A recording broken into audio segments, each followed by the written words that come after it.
Oh, one other thing I wanted to bring up, and this I thought was fascinating. Oddly enough, this is over on Glenn Beck's website, The Blaze. Marcy's Diner. It's by Liz Klimas, and I'm assuming that it's actually original to The Blaze. Marcy's Diner. This is a restaurant in Portland, Maine. And the woman who runs the restaurant, her name is Darla Neugebauer. There was a kid in her restaurant who screamed for 45 minutes, according to her and according to a couple of the other customers. And she said, I was working on the grill. I had to get back to my child. I had my back, excuse me. I was working on the grill. I had my back to the child. I listened to the child scream for probably close to 40 minutes. I went over with boxes and asked them to either package up the goods for everyone to leave or if they would just take the child out of the restaurant. And they acted like I had three heads.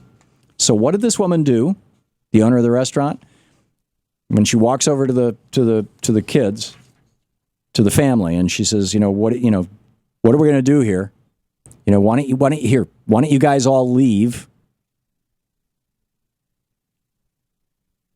And Louise was going to send me a note on this. She had some just great suggestions about what to do about this. Maybe I can pull them out of my memory. She says, they acted like I had three heads. So she yells at the kid. She basically slams her hands down on the counter and says, hey, you, shut up. Or words to that effect. This is not going to stand. And the kid shut up. And then the family got all in a huff and they left. And the people standing behind were like applauding. She says, life's full of choices and you got to live with them. I chose to yell at the kid. I made her shut up, which made me happy. It made my staff happy. It made the other 75 people in the restaurant happy. But apparently she took some flack for it on the restaurant's Facebook page from the family. So what do you do if you're in a restaurant and a kid is just screaming next to you and the parents will do nothing? I can tell you when we were young parents, when Louise and I, we raised three kids. When we were young parents, we had very specific strategies to deal with our kids kind of going off like that. And one of those was to simply take the child outside and say, sorry, we're all having fun in the restaurant, but you obviously are not having fun in the restaurant, so let's take a walk and cool down.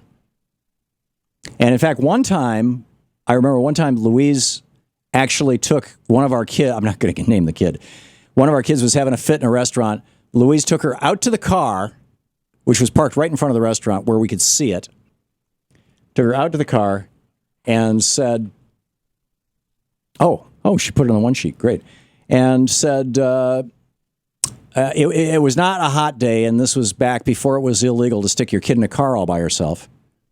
Stuck her in the back seat of the car and said, you're just going to have to wait here in the car. I'm going to go back in the restaurant and eat. Now, we were sitting in a place where we could watch the car, and we sat there and watched the car.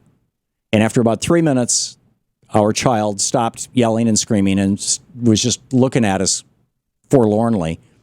And Louise went back out and said, you ready to come in now and behave? And our daughter said, yeah.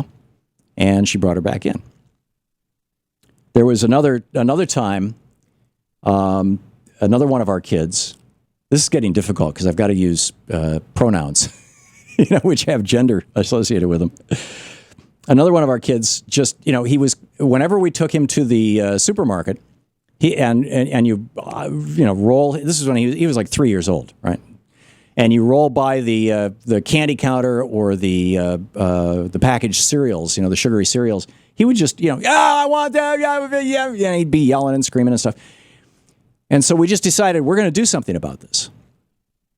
And so before we went to the store, Louise was like, we're going to go to the store, me and Daddy, and we're going to have all kinds of fun. We're going to go shopping and we're going to find good stuff. And we might even get a snack while we're there. And we're going to have a great time. We're all three of us, we're going to have fun. And he was like, oh boy, let's go have fun at the store. We get to the store. First thing Louise does is wheels us by the sugary cereals. And our kid starts yelling, I want.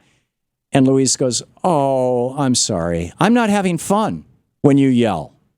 And I came to the store to have fun. So Daddy's going to take you home so I can stay here and have fun. And I literally picked him up out of the cart, walked out to the car, and drove home with him. And then when Louise was done shopping, she called me up, and the store was only about 5 blocks away. Drove down to the store with our son in the back seat, drove down to the store, picked her up, got the food, and he was like, I can't go in the store. No, you're making it so Mom's not having fun. It was the last time he ever did it. I mean, you can set these things up as teaching experiences. Now we've got this situation with our dog, right? Louise got this dog. We got a 9-month-old miniature Australian Shepherd. Cute little dog. Loves to lick people. I have taught him not to lick me. He now does not lick me. I just, it took a couple of weeks, but he does not lick me. But he licks everybody else. And Louise was walking along one day with him and figured, hey, big deal. So he runs up to strangers and licks them. He loves to lick legs, bare legs. Blue is all over it. And there were a bunch of people waiting to get on this cruise ship, which is right next door to where we're docked. And she walks by, and the dog runs up and licks this very elegantly dressed woman in a fancy dress, and licks her leg. And the woman turns to Louise and goes, what? This is my big night out, and I've got dog spit on my leg. Right? I don't know exactly what she said. And Louise got it. She said, I'm really sorry.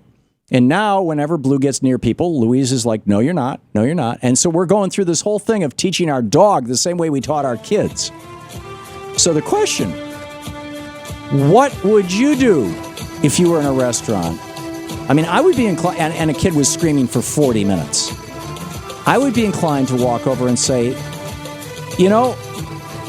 I would be glad to offer some suggestions. If you don't want to hear my suggestions, would you please take your child outside? Because all the rest of us are paying for the experience of this restaurant meal, too. You're listening to the Thom Hartmann Program. Call 202-536-2370. Now, I'm not sure I've ever done that with a kid, but I can tell you back 20 years ago, I used to do it with smokers all the time. In fact, I used to carry a little portable electric fan with me and blow their smoke right back at them.